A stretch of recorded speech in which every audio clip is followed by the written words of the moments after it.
যুক্তরাষ্ট্র ও ইরানের মধ্যে সমঝোতার জন্য পর্দার আড়ালে পাকিস্তানের তৎপরতা। যুক্তরাষ্ট্র ও ইরানের মধ্যে আলোচনার দরজা খোলা রাখতে এবং একটি শান্তি চুক্তির দিকে অগ্রসর হতে পর্দার আড়ালে দুই দেশের মধ্যে প্রস্তাব আদান প্রদান করছে পাকিস্তান। পাকিস্তান সরকারের কর্মকর্তা ও বিশেষজ্ঞরা এমনটাই বলছেন। পাকিস্তানি কর্মকর্তারা বলছেন, তারা এই বাস্তবতার বিষয়ে সচেতন যে বর্তমানে কেবল আঞ্চলিক শান্তি ঝুঁকির মুখে নেই, বরং বৈশ্বিক স্বাভাবিক অর্থনৈতিক পরিস্থিতি এবং পাকিস্তান সহ বিশ্বের কোটি কোটি দরিদ্র মানুষের জীবন জীবিকাও সংকটে পড়েছে। যুদ্ধের ফলে পাকিস্তানের মাসিক জ্বালানি আমদানি ব্যয় প্রায় ৩ গুণ বেড়েছে। ৩ সপ্তাহের বেশি সময় ধরে কার্যকর থাকা যুদ্ধবিরতি অব্যাহত থাকাকে একটি বড় সাফল্য হিসেবে দেখছে ইসলামাবাদ। তেহরান ও ওয়াশিংটন উভয় জানিয়েছে পাকিস্তান আলোচনার প্রাথমিক মাধ্যম হিসেবে কাজ করছে। পাকিস্তানের প্রধানমন্ত্রী শাহবাজ শরীফ গত বুধবার জানান, ইরানের কাছ থেকে একটি সংশোধিত প্রস্তাব পৌঁছে দেওয়ার প্রতিশ্রুতি পেয়েছেন তিনি। সরাসরি আলোচনার গতি থমকে যাওয়ার পর সাম্প্রতিক দিনগুলোতে পাকিস্তানের দৃশ্যমান ভূমিকা পরিবর্তিত হয়ে একটি গোপনীয় কিন্তু জরুরি মধ্যস্থতা প্রক্রিয়ায় রূপ নিয়েছে। ইসলামাবাদ বিশ্বাস করে, মুখোমুখি বৈঠক ছাড়াও শান্তি প্রক্রিয়াকে এগিয়ে নিয়ে যাওয়া সম্ভব। গত এপ্রিলে ইসলামাবাদে রাতব্যাপী আলোচনার মাধ্যমে দুই পক্ষকে একই টেবিলে বসানোর বড় ধরনের অগ্রগতির পর বর্তমানে ইরান ও যুক্তরাষ্ট্র উভয় দেশই নিজ নিজ অবস্থানে অনড় রয়েছে। ইরানে ১৯৭৯ সালের বিপ্লবের পর এটিই ছিল দুই পক্ষের মধ্যে সর্বোচ্চ পর্যায়ের যোগাযোগ। তেহরানের দাবি অনুযায়ী ওই আলোচনা একটি চুক্তির খুব কাছাকাছি পৌঁছেছিল, কিন্তু যুক্তরাষ্ট্র আকস্মিকভাবে বৈঠক থেকে বেরিয়ে যায়। অন্যদিকে ওয়াশিংটনের দাবি, ইরান যথেষ্ট ছাড় দেওয়ার জন্য প্রস্তুত ছিল না। গত সপ্তাহে ইসলামাবাদে দ্বিতীয় দফার আলোচনার একটি উদ্যোগ ভেস্তে চায়, কারণ ইরানি পক্ষ মার্কিন প্রতিনিধি দলের সঙ্গে বসতে অস্বীকৃতি জানায়, যদিও মার্কিন দলটি সেখানে যাওয়ার জন্য প্রস্তুত ছিল।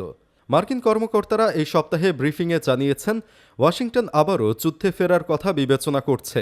ইরানের কিছু পক্ষ হতাশা প্রকাশ করে বলছে, আলোচনায় দেওয়া প্রতিশ্রুতি রক্ষায় যুক্তরাষ্ট্রকে বাধ্য করতে পারেনি পাকিস্তান।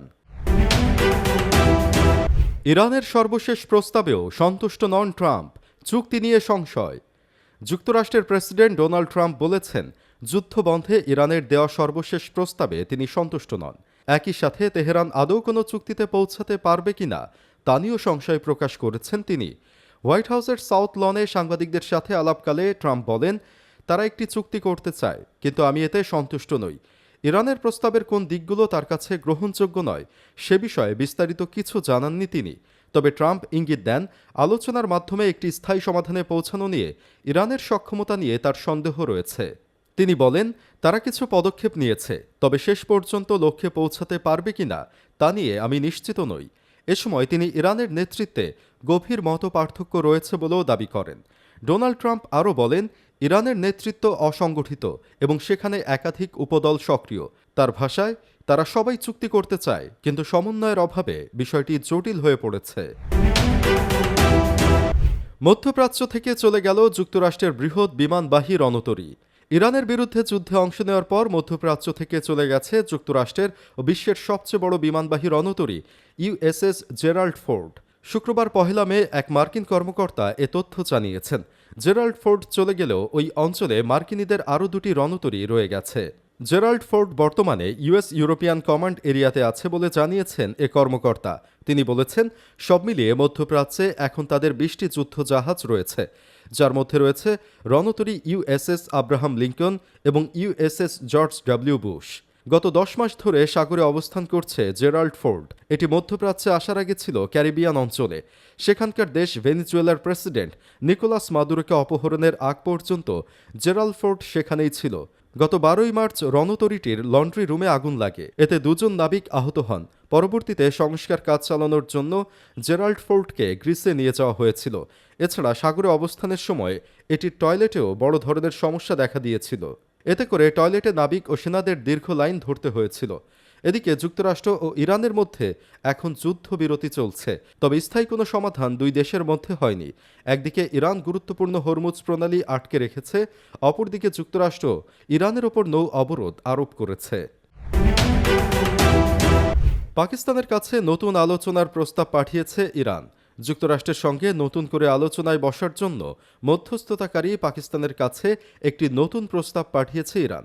শুক্রবার পহেলা মে এক প্রতিবেদনে ইরানের রাষ্ট্রীয় সংবাদ সংস্থা IRNA-এর বরাতে এসব তথ্য জানিয়েছে বার্তা সংস্থা রয়টার্স। তবে এই প্রস্তাবের বিস্তারিত কিছু জানানো হয়নি। এর আগে ইরান ও যুক্তরাষ্ট্রের মধ্যে চলমান যুদ্ধ পরিস্থিতি নিরসনের চেষ্টা স্থবির হয়ে পড়েছিল। নতুন এই উদ্যোগ সেই অচল অবস্থা ভাঙার সম্ভাবনা তৈরি করতে পারে বলে ধারণা করা হচ্ছে।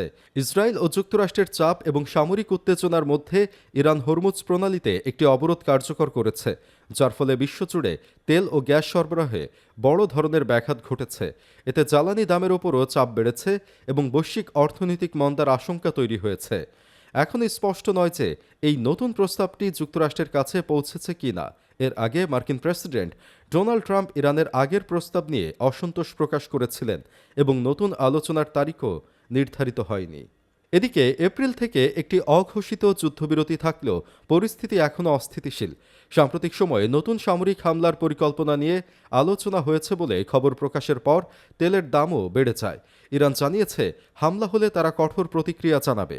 ধারণা করা হচ্ছে যুক্তরাষ্ট্রের সম্ভাব্য আঘাত সীমিত হলেও দ্রুত ও তীব্র হতে পারে। অন্যদিকে উপসাগরীয় দেশগুলো হরমুজ প্রণালীর নিরাপত্তা নিয়ে উদ্বেগ প্রকাশ করেছে এবং একতরফা কোনো সমঝোতার ওপর আস্থা না রাখার আহ্বান জানিয়েছে।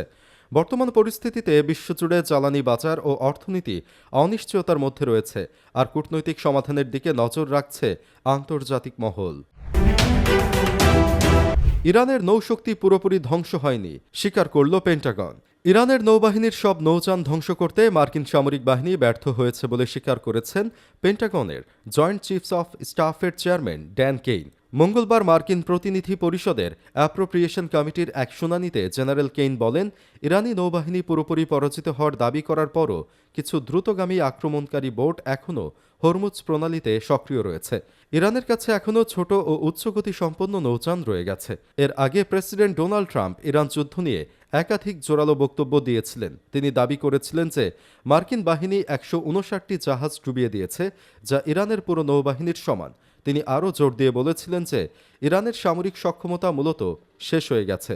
তবে পেন্টাগনের বক্তব্য ট্রাম্পের আগের এই দাবির সঙ্গে সাংঘর্ষিক হওয়ায় তা ওয়াশিংটনের রাজনৈতিক মহলে নতুন আলোচনার জন্ম দিয়েছে। ট্রাম্প বলেছিলেন, ইরানের নৌবাহিনীর যা অবশিষ্ট আছে তা হলো কিছু ছোট বোট এবং আমরা সেগুলো ধ্বংস করব। তিনি আরও মন্তব্য করেন যে যুদ্ধের মাঝে 2 সপ্তাহের বিরতির সুযোগে ইরান হয়তো আবারও অস্ত্রশস্ত্র সংগ্রহ করেছে। ইরানের নেতৃত্ব নিয়েও প্রশ্ন তুলেছেন ট্রাম্প। তার দাবি, ইরান এখন কার নেতৃত্বে চলছে তা খোদ ইরানই জানে না। তিনি বলেন, নিশ্চিতভাবে কেউ জানে না তাদের নেতা আসলে কে।